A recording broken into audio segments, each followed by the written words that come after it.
নমস্কার, আমি দেবনাথ আর আপনারা দেখছেন আমার channel water treatment plant and machinery. এই চ্যানেলে আমরা water treatment plant machinery related সব ধরনের ভিডিও আপলোড করে থাকি। আজকে আমি আপনাদেরকে দেখাবো আমাদের একটি নতুন প্রজেক্ট সেট আপ করা হচ্ছে। এই নতুন প্রজেক্টটি যে সেট আপ করা হচ্ছে এটা কতটা জায়গার উপরে প্রজেক্টটি তৈরি হচ্ছে এবং এখানে যে মেশিনগুলো আছে সেই মেশিনগুলো কি কি মেশিন আছে এবং প্রত্যেকটি মেশিন যেমন আপনার ফিলিং মেশিন কতটা লম্বা, কতটা চওড়া, এবং আপনার বোতল তৈরির মেশিন, র্যাপিং মেশিন, আদার্স যে মেশিনগুলো আছে সব মেশিনগুলো কতটা লম্বা চওড়া বা এক একটা মেশিন বসতে কতটা জায়গা লাগে, সমস্ত কিছু আজকে আমি এই ভিডিওতে আপনাদেরকে আমি দেখাবো। আপনারা ভিডিওটা শুরু থেকে শেষ পর্যন্ত দেখুন। আর আপনারা যদি কেউ এই ধরনের প্রজেক্ট করতে চান, আপনারা যদি এই ভিডিওটা পুরোটা দেখেন, আপনাদের অনেক কিছু এখান থেকে আপনারা জানতে পারবেন।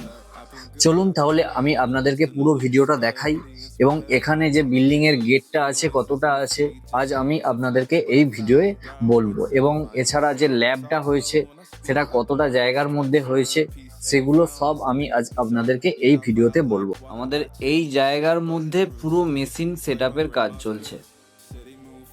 এটা হচ্ছে আমাদের জায়গাটা। এই জায়গাটা আমাদের লম্বা আছে 86 ফুট, লম্বা আছে 86 ফুট এবং চওড়াটা আছে আমাদের 27 ফুট। 20 ফুটের মতন আমাদের এটা হাইট আছে। এই জায়গার মধ্যেই আমাদের পুরো প্রজেক্টটা সেট আপ করা হয়েছে। চলুন তাহলে আমরা দেখতে থাকি। এই প্রজেক্টের মধ্যে দুটো ল্যাব সেট আপ করতে হয়। ল্যাব করার জন্য আমাদের 200 স্কোয়ার ফিট জায়গার প্রয়োজন হয়। এক একটা রুম 10 ফুট বাই 10 ফুট করে দুটো রুম বানাতে হয় এবং একটা রুমের ভিতর দিয়ে ঢুকে আরেকটি রুমে যাওয়ার জন্য গেট সেই রকম সিস্টেমে করতে হবে। আমি দাদাকে বলে দিয়েছিলাম, আমি যখন এখানে ফার্স্ট টাইম ভিজিট করেছিলাম, দাদার সাথে কথা হয়েছিল, তখন আমি এসেছিলাম। এসে এখানে অ্যাকচুয়ালি আমাদের যে এই যে জায়গাটা আপনারা দেখতে পাচ্ছেন, এই জায়গাটা অ্যাকচুয়ালি আমাদের ছিল একটা গোডাউন পারপাসে ইউজ করা হতো। এখানে কোনো কিছুই এগুলো ছিল না, পুরো একদম নোংরা ছিল। দাদা খুব সুন্দরভাবে জিনিসগুলো একদম রং টং করে নিচে দেখুন টাইলস লাগিয়ে দিয়েছে হোয়াইট কালারের, একদম সুন্দরভাবে জিনিসটা রেডি করে দিয়েছে।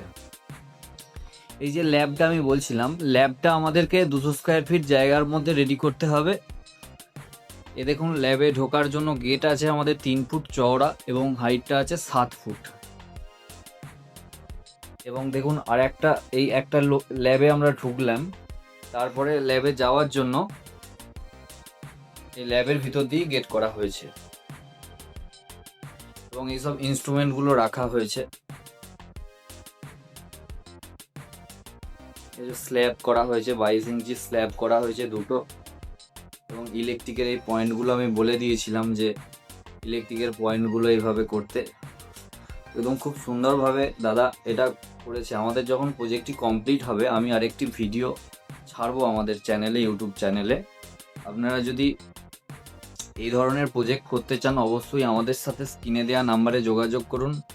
আমরা দীর্ঘ 24 বছর ধরে এই জলের মেশিনগুলি আমরা তৈরি করছি এবং অল ওভার ওয়েস্ট বেঙ্গল তথা ইস্টার্ন ইন্ডিয়াতে আমরা এই মেশিনগুলি সেট আপের কাজ করে থাকি। ওয়াটার ট্রিটমেন্ট প্ল্যান্ট থেকে পিউরিফাই হওয়ার পরে জলটা ফাইনাল ওয়াটার ট্যাঙ্কে আসছে। ফাইনাল ওয়াটার ট্যাঙ্ক থেকে হয়ে এই পাইপ লাইন দিয়ে জলটা আরএফসি মেশিনে চলে আসছে। এ দেখুন এই যে পাইপ লাইনের কাজগুলোও কিন্তু আমরা মিস্ত্রি দিয়ে করিয়েছি। মানে কাস্টমার নিজে করবে এরকম কাস্টমার কিভাবে করবে বুঝতে পারবে না। আপনি যদি একটা ফ্যাক্টরি করেন, আপনি কোথায় কত ইঞ্চি পাইপ দিতে হবে সেগুলো আপনারা বুঝতে পারবেন না। তার জন্য আমরা পুরো দায়িত্ব নিয়ে একদম যত্ন সহকারে কাজটা আমরা করি। পুরো SS304 পাইপ লাইন দিয়ে সমস্ত পাইপের এখানে কাজ করা হয়েছে। এটা আরএফসি মেশিনে চলে আসলো জলটা। এখানে আপনার রিংসিং, ফিলিং, ক্যাপিং হবে। এই যে আরএফসি মেশিনের এটা হচ্ছে আমাদের কনভেয়ার, এটা আমাদের ইনপুট কনভেয়ার। এখান থেকে বোতলটা চলে যাবে একদম এখানে। আপনার প্রথমে বোতলটা ওয়াশ হবে, তারপরে বোতলটা এখানে ফিলিং হবে, তারপরে এখানে বোতলটা ক্যাপিং হবে, ক্যাপিং হয়ে আবার এই যে দেখুন এই দিকের যে কনভেয়ারটা আছে, এই কনভেয়ার দিয়ে বেরিয়ে আসবে। এখান দিয়ে বেরিয়ে আসার পরে এই যে জায়গাটা আছে এখানে লেবেলটা লাগানো হবে। অ্যাকচুয়ালি দাদা এখানে ম্যানুয়ালি লেবেলটা লাগানোর সিস্টেম করেছে, কারণ প্রজেক্ট কস্টটা যাতে কম হয় তার জন্য। আপনারা যদি চান পরবর্তী ক্ষেত্রে এই জায়গায় আপনারা বিওপিপি কিংবা স্টিকার লেবেলিং যে কোনো লেবেলই অ্যাড করে নিতে পারবেন। দেখুন এই জায়গাতে লেবেলটা লাগিয়ে দেবার পরে এখানটায় আমাদের হবে ব্যাচ কোডিং মেশিন লাগানো হবে। এখনও তো যেহেতু প্রজেক্টটা সেট আপের কাজ চলছে, দেখুন ব্যাচ কোডিং মেশিনটা আমি আপনাদেরকে দেখাচ্ছি। ব্যাচ কোডিং মেশিনটা এই যে এখানে রাখা আছে, ব্যাচ কোডিং মেশিনটা এই জায়গাতে লাগানো হবে। এইখানে ব্যাচ কোডিং মেশিনটা লাগানোর পরে এইখান দিয়ে বোতলটা চলে আসবে কনভেয়ার দিয়ে, এখানে একজন দাঁড়িয়ে থাকবে। এখানে দাঁড়িয়ে এখান থেকে জাস্ট বোতলটা এখানে সাজিয়ে দিতে হবে। যদি 2 লিটারের হয় 9টা, 1 লিটারের হলে 12টা, হাফ লিটারের হলে 24টা বোতল সাজিয়ে দেওয়ার পরে এটা হচ্ছে র্যাপিং মেশিন। এখানে প্লাস্টিকের রোলটা লাগাতে হবে একটা উপরে এবং একটা নিচে। এই যে রোলগুলো এখানে রাখা আছে, এটা কিন্তু semi automatic wrapping machine. Semi অটোমেটিকের সিস্টেমটা কি আছে, এই যে আরএফসি মেশিনের কনভেয়ারটা আছে এখানে এসে দেখুন শেষ হয়ে যাচ্ছে। এটা যদি অটোমেটিক র্যাপিং মেশিন হতো তাহলে আপনার কি আছে, এই আরএফসি মেশিনের কনভেয়ারের সাথে, আরএফসি মেশিন মানে আপনার যেটা ফিলিং মেশিন, ফিলিং মেশিনের কনভেয়ারের সাথে আপনার র্যাপিং মেশিনের কনভেয়ারটা অ্যাড হয়ে যেত, তাহলে আপনার সেটা অটোমেটিক হয়ে যেত, এই জায়গাটায় হয়ে যেত। এটা তাহলে আমাদের র্যাপিং মেশিন হয়ে গেল। র্যাপিং মেশিনের পরে ধরুন আপনাদেরকে আমি দেখাচ্ছি, বোতল তৈরির মেশিনটা আমাদের এই দিকে লাগানো হয়েছে। এটা প্রথমে আছে আমাদের চিলার, একটা চিলার লাগানো হয়েছে। এই যে এটা হচ্ছে আমাদের বোতল তৈরির মেশিন, এটা 2 ক্যাভিটি বোতল তৈরির মেশিন। এখান থেকে বোতলটা তৈরি হবে। এই যে নিচু দিয়ে এটা অটো ড্রপ বোতল তৈরির মেশিন, নিচু দিক দিয়ে বোতলটা পড়ে যাবে। এখানে 250 ml, 1 litre, 2 litre, 750 ml, 1.5 litre, 2 litre পর্যন্ত আপনি যে কোনো ডিজাইনের বোতল আপনি তৈরি করতে পারবেন।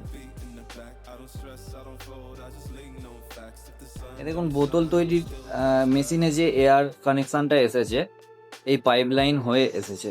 বাইরে কম্প্রেসারটা আমাদের লাগানো আছে, 20 HP কম্প্রেসার লাগানো আছে। এখানে সব ইলেকট্রিকের পয়েন্ট করা হয়েছে, এগুলো সব আমি এসে বলে দিয়েছি কোথায় কিভাবে পয়েন্টগুলো করতে হবে। এইদিকে জলের কানেকশন করা হয়েছে, যেটা র ওয়াটার ট্যাঙ্ক থেকে আসছে, বোরিং থেকে হয়ে জলটা এদিক দিয়ে ট্রিটমেন্ট হয়ে এটা আমাদের তো ওয়াটার ট্রিটমেন্ট প্ল্যান্ট।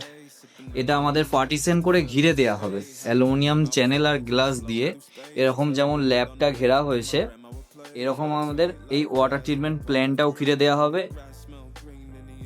আর এইদিকে ট্যাঙ্কের এইগুলো আমাদের ঘিরে দেওয়া হবে, কারণ এইদিকে যেহেতু আমাদের বোতল তৈরির মেশিনটা রাখা হয়েছে তার জন্য যাতে এখানে কোনো রকম নোংরা বা কোনো কিছু যাতে না আসে তার জন্য এটা ঘিরে দিতে হবে। আর এটা তো আমাদেরকে ঘিরতেই হবে আরএফসি মেশিনটা। আরএফসি মেশিনটার নিয়মই আছে, লাইসেন্স করতে গেলে আপনাকে আরএফসি মেশিন ঘিরতেই হবে। আর এই দিকে আমাদের 20 লিটারের ফিলিং রুমটা করা হয়েছে, কারণ এই গেট থেকে আসবে যাতে সুবিধা হয়, বেশি দূর বয়ে যাতে না নিয়ে যেতে হয়। এখানটা পুরোটা আমাদের ঘেরা হবে, আমি পরবর্তী ভিডিওতে দিয়ে দেবো সুন্দর করে যখন তৈরি হয়ে যাবে। ভিডিওটি যদি আপনার ভালো লেগে থাকে তাহলে অবশ্যই একটি লাইক করবেন, এবং আমার চ্যানেলে আপনি যদি নতুন হয়ে থাকেন তাহলে অবশ্যই চ্যানেলটি সাবস্ক্রাইব করে নিন।